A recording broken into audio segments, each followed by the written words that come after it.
हमारे मेहमान हैं हमारे साथ, वो मैं उनसे आपका एक बार तारुफ कराना चाहूंगा।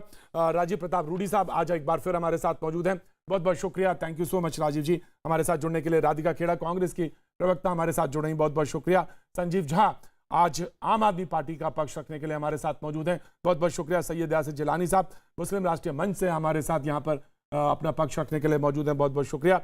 सैयद असीम वकार साहब प्रवक्ता AIMIM हमारे साथ मौजूद हैं, बहुत बहुत शुक्रिया वकार भाई, बहुत बहुत शुक्रिया।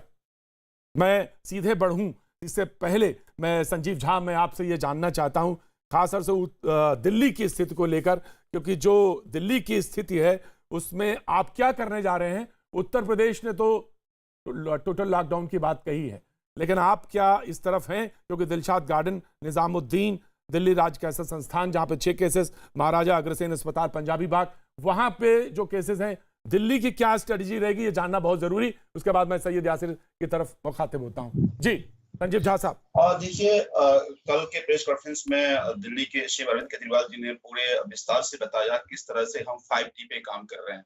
सबसे जो अभी डॉक्टर बता रही थी, सबसे जरूरी है कि टेस्टिंग बहुत बड़ी संख्या में होनी चाहिए। लगभग 1 लाख लोगों को रैंडम टेस्ट करने की बात हम लोगों ने किया है। अलग अलग जगह हॉट स्पॉट, जो कुछ नाम आप बता रहे हैं, और भी जगह जहां से केसेस आ रहे हैं उनको हमने हॉट स्पॉट बनाया है।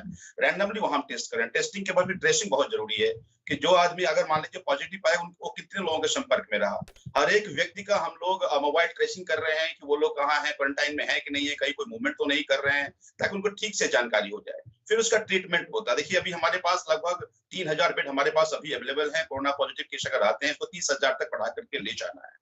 अभी तक जो जानकारी मिल रही है उसके हिसाब से हमें ये नहीं दिख रहा है कि कोई कम्युनिटी स्प्रेडिंग हो रही है। हमारी लगातार नजर इस पे बना हुआ है। ये बहुत इंपॉर्टेंट है, स्प्रेड न हो, ये बहुत इंपॉर्टेंट है, कम्युनिटी स्प्रेड ना हो। और ये तभी पता चलेगा जब बड़ी संख्या में टेस्टिंग करेंगे। आप जितनी बड़ी संख्या में टेस्टिंग करेंगे उतने एक्यूरेट रिजल्ट आपके पास आएगा, जो साउथ कोरिया ने किया कि लगातार टेस्टिंग करके, ट्रेसिंग करके कम्युनिटी स्प्रेड के लिए मुझे लगता है कि टेस्टिंग जो है बहुत जरूरी है, बहुत जरूरी है।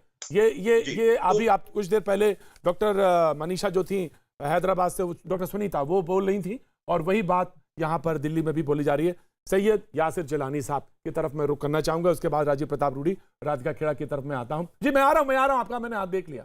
लेकिन कितना अफसोस हुआ इन तमाम सारी बातचीत के बीच में कि जो एक आंकड़ा आ रहा था वो मैं देख रहा था, मध्य प्रदेश के मुख्यमंत्री को भी सुन रहा था उससे पहले, और लगभग सारे लोगों की बात मैंने सुनी है।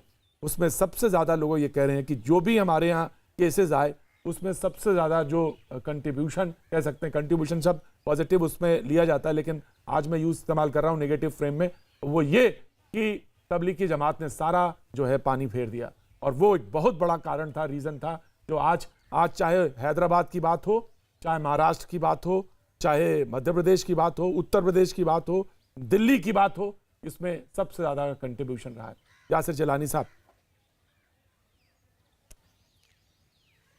देखिए, अभी डॉक्टर साहिबा ने और इससे पहले के प्रवक्ता ने सारी जो हेल्थ की एडवाइजरी है, जो सरकार काम कर रही है, जो होना चाहिए उस पर चर्चा करी। ये चर्चा होनी चाहिए बिल्कुल। ये हिंदुस्तान का कोई भी जो नागरिक है, जो अपने देश से मोहब्बत करता है, वो इस वक्त बिल्कुल जो लोग काम कर रहे हैं, चाहे डॉक्टर्स हैं, चाहे वो हेल्थ मिनिस्ट्री है या सरकार है, या हमारे वजीर आजम की जो बार बार एडवाइजरी, 3 बार उनका सरकार के साथ संबोधन, ये सब भारत के लोग देख रहे हैं। लेकिन क्या जिस तरफ आपका इशारा है वो आज भी यकीन माने कि आज भी जमात के लोग सामने निकल के नहीं आ रहे हैं। महाराष्ट्र में हालत इतनी खराब है, और आज जो अभी हमारे देश के वजीर आजम साहब जो विपक्ष के नेताओं के साथ बातचीत कर रहे थे, उसमें एक विपक्ष के बड़े नेता शरद पवार जी ने जमात के ऊपर सवाल उठाया है।